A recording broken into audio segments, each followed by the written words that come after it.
Did we mic check? Check, check, check. We live at the CBC. Listen, man. They said, Shomari, you so handsome and you do so well with Expediting Change. We got to bring you back for another year. So I'm back at CBC. It's your boy, Shomari James with Expediting Change. And listen, we have a wonderful guest here today. We're going to get into all of the wonderful things that she does. But let's get ready to rock and roll and get into it. Hey there. Hello. I'm so happy you're here. I literally got goosebumps. I don't think I ever got goosebumps for a guest before. Some of my other guests gonna be upset about that. That's okay. That's what up good. with you? How you? Thank you so much for having me. Absolutely. Great. Absolutely. Why don't you introduce yourself to the Sure. My name is Shana Renee Hammond. I'm the founder and CEO of Lead for Liberation, as well as Indigo Unbound. I do executive leadership coaching. I run several companies. I'm a mom of two, and I get into the deep stuff. Listen. Did y'all see how she said I do executive leadership coaching? And she pointed at me, but not pointed at me. She used her whole hand and be like, I done coached this man right here. Before we talk about my coaching and my emotional regulation, what got you into that? Let's talk about it. So I'm a former teacher, former principal, and I've always had a heart for people. I love people. I'm always curious about what motivates people to do things, what motivates people to want to liberate themselves, what demotivates people, what keeps people back. I'm also an athlete, and so I know the road of trying to go to peak performance. And so I've always been fascinated about potential and about reaching your fullest potential. Love it. I was one of those kids who literally walked around saying things like, "What is life about?" Because this can't be it. No doubt. This ain't it right here. How good can it get? So I'm trying to figure out what life could be, what abundance is, because I know it's my birthright. I didn't know those words, of course, back then. Absolutely. But I felt it in my soul. Absolutely. And so I've just kind of been a seeker my whole life. So in that, would you consider yourself a creative? I would consider myself a creative. So then talk to me as a creative doing really deep work with coaching, because when you coach, you're hearing everything that individuals are putting out. But that creative, that coaching, and then the business. How do you keep all that together? It's a lot. I would say my superpower is probably co-creating containers with people where they feel safe enough to be vulnerable, but they also feel the fire up under them to get better. And I know how to do that very, very quickly. And very well as well, I might say. But you said that really fast, so I wanna go into that so you can define it. Sure. What does that mean, creating a container? So a container is any space. Like right now, we're in a container on this podcast episode, right? A container could be a classroom. When I was a teacher, it could be a school. When I was a principal, a container is literally the energetic field that is holding two or more people together. Love it. And you can either be intentional about how that container feels, or you could just wing it. And we've all been in containers where leaders are winging it, and you don't have the outcome you want to have. Exactly. So besides the obvious reasons, why is that important? Not for the container itself, but recognition to be intentional about creating a container. It's important because whatever energy you bring to creating something, that same energy is going to show up in the thing that you create. Especially if you're a leader and you're creating for a lot of people. Maybe you're writing a book, maybe you're speaking, maybe you're leading a company, you're producing a product that millions and millions of people use. You have to be really responsible and intentional about the energy that you're bringing to that table, especially if you're the one who holds the most power. Absolutely. So recognizing that energy. So if I'm not doing a coaching session with you, but I'm just listening today, how do I become consciously competent about that container and make it intentional? I would say the first step is really to focus on your own energy. And one way to do that, we always have access to our breath. Absolutely. And so I would just, pause and just think, when was the last time I took a deep breath? No doubt. If you can't remember, then you probably haven't been centered in a really long time.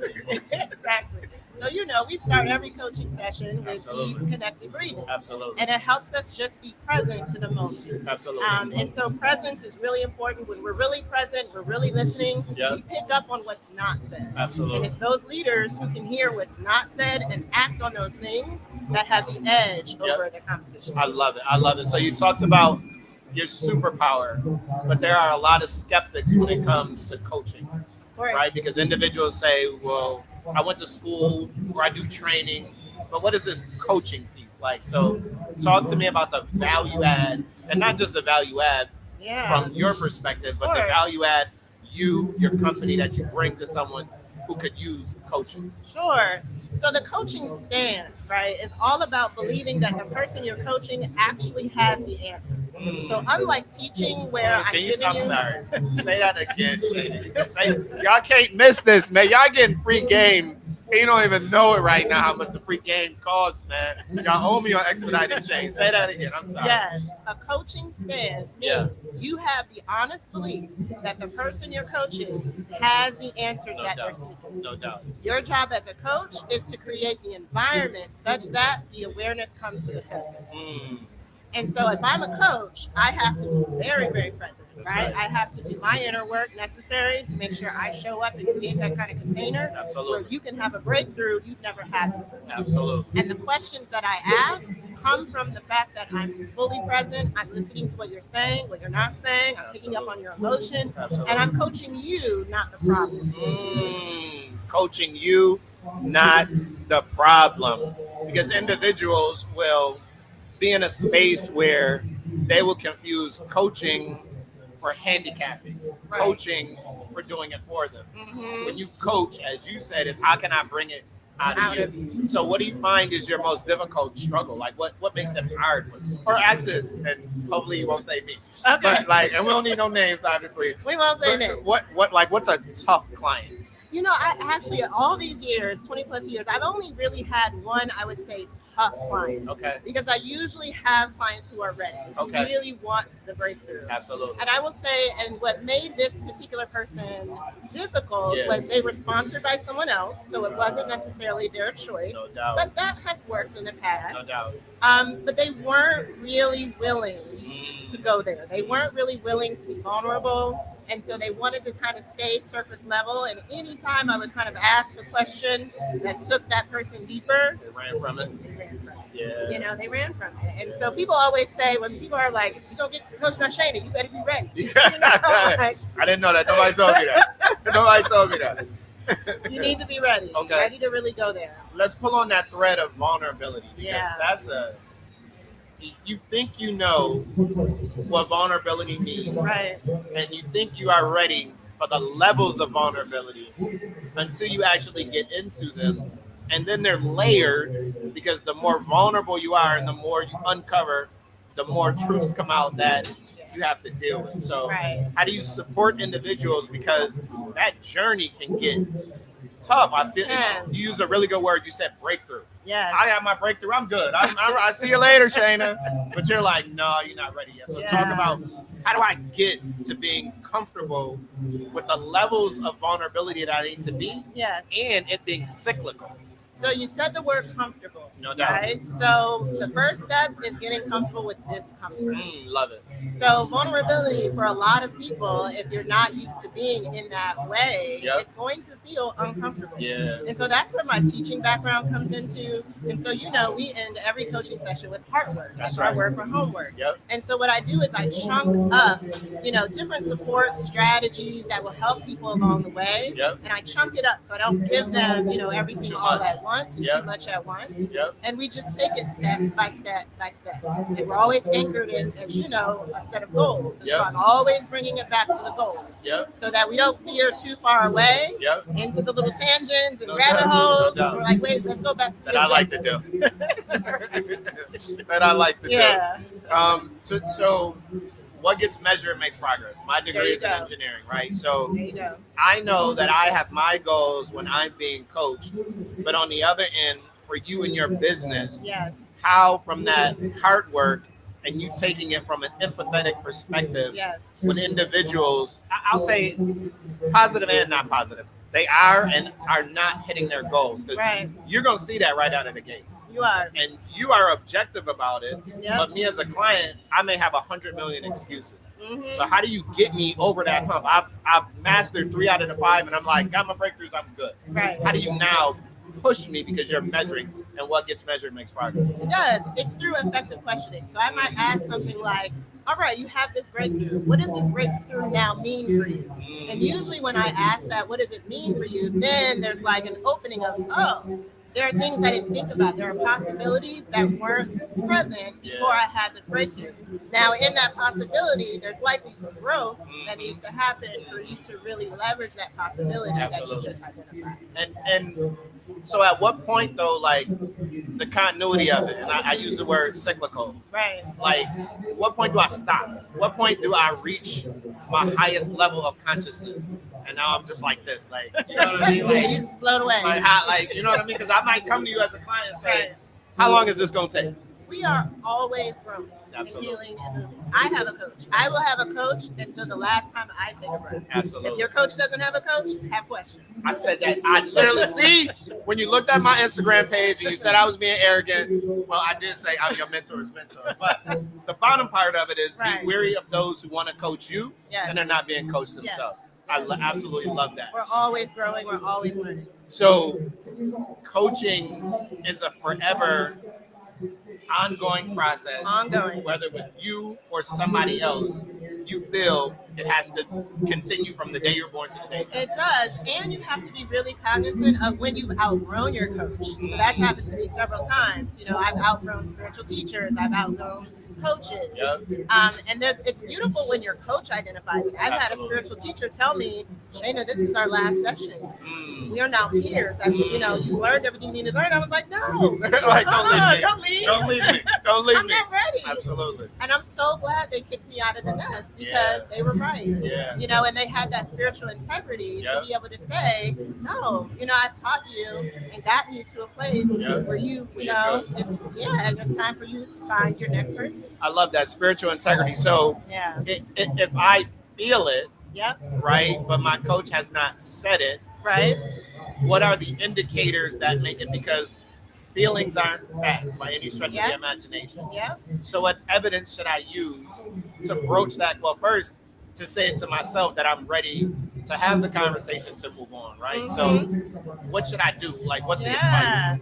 First, of course, check in with yourself, your intuition, and trust your intuition. If your gut says it's time to move on, it's time to move on. Sure. Then go back to that set of goals that you set with that particular coach. Good point. And then say, you know, with the coach, can we go over the goals? Can we review them and go through how you've grown, how you think you've grown? And you know what? I think it's time for me to take a beat for a little while and then, you know, continue my journey elsewhere. Absolutely. You know, and just in the, you know, engagement, celebrate your wins.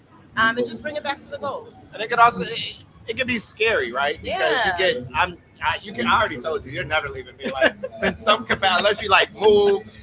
Yes, I sound like a stalker. She got to move, change her phone number. Like, I know kids and everything. So it's a big thing because we got, when we were married, my wife and I, before we were married, actually, we did pre-counseling with, you know, so we've been in some type of therapy for a long time. Right. But it took us probably 10 years to realize that typical sit down talk therapy oftentimes causes more hurt than good. And I'll give you an example, which is credit to your protocols, which I want to go into next. Okay. We had a really, really, really tough session one time. This is 15, 20 years ago. Okay. We rode together. We had a tough session. The clock ended. And we had to go. So now I don't want to look at this lady. Right. She don't want to look at me. Right. But we got to get in the car and go home together. Right. Shoulder to shoulder. That's dangerous. Yeah. And this is not a knock to any licensed therapist, not by any stretch of the imagination. I'm only talking about my experience. And in that experience, we said, look, we were consciously competent enough, even in our anger, to say, I'm gonna stay downstairs, you can stay upstairs, we can flip it around. But that shit was not cool. Right. Which then led us to our path of, we gotta do something different. Yeah. So I use that as context to talk about protocols. So how do you put in protocols so shit like that don't happen to me? Because I was upset. I was like, I'll Uber. And Uber wasn't even around at the time. I'm gonna walk home. I have this practice, and you've heard me say it a lot, right? At the end, when we're coming down to the end, I have a coaching flow. We follow the same exact flow every single time. Just like in teaching, students need to know what to expect. Absolutely. When you're in a high stakes situation, a highly emotional situation, people need to know what to expect. No doubt. And so there's a certain flow that you can count on that calms your nervous system already. Absolutely. And then as we're coming down, I'm asking you all at the very end, before it ends, to really give to me, what are your leadership reflections based upon our conversation? Absolutely. So as we're coming down, you're starting to, talk about next steps. You're starting to summarize. You're starting to, okay, oh wait, what can we do, next? And then we have the hard work. Absolutely. So there's something constructive for you both to do at the end, even if it doesn't feel finished with a pretty bow. And most coaching sessions and therapy sessions don't feel finished with a pretty bow. That's not necessarily an indication of success. Absolutely. But what is that, okay, I have something that I can work through from here into the next session. Absolutely. Even if it's just a journaling prompt. No doubt. No doubt. So what y'all have to hear in between that message, everything Shayna just said, not only is she doing the coaching and recognizing our verbal and nonverbals, but just like a football coach, she's watching the play clock. She's watching the game clock. So she's managing not just us as a couple or an individual in the session, but she's managing the entire container. Remember, we just talked about container. So she's looking at managing, knowing, and understanding the energy of the container. Now, when I get off stage or when I get done with my 3 podcasts a day, I'm spent. Like, I want to talk. Give me a binge chili dog, even though I shouldn't be eating it. Right. But I'm just done. And I don't believe I've ever asked you this question before, ever. Like, how do you feel when you're coming down? Like, how do you come down, and then how do you pour into your own cup? Yes. I mean, there are so many containers, as you know, that I manage, not just coaching sessions, but, I lead several teams, several businesses. I'm on boards.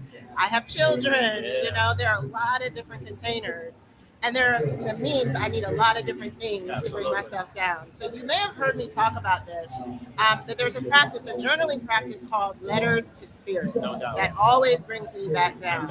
So basically I write, Dear Spirit, you can use whoever you call your higher power, and I start with gratitude. Just thank you for this in my life. Thank you for helping me break through XYZ.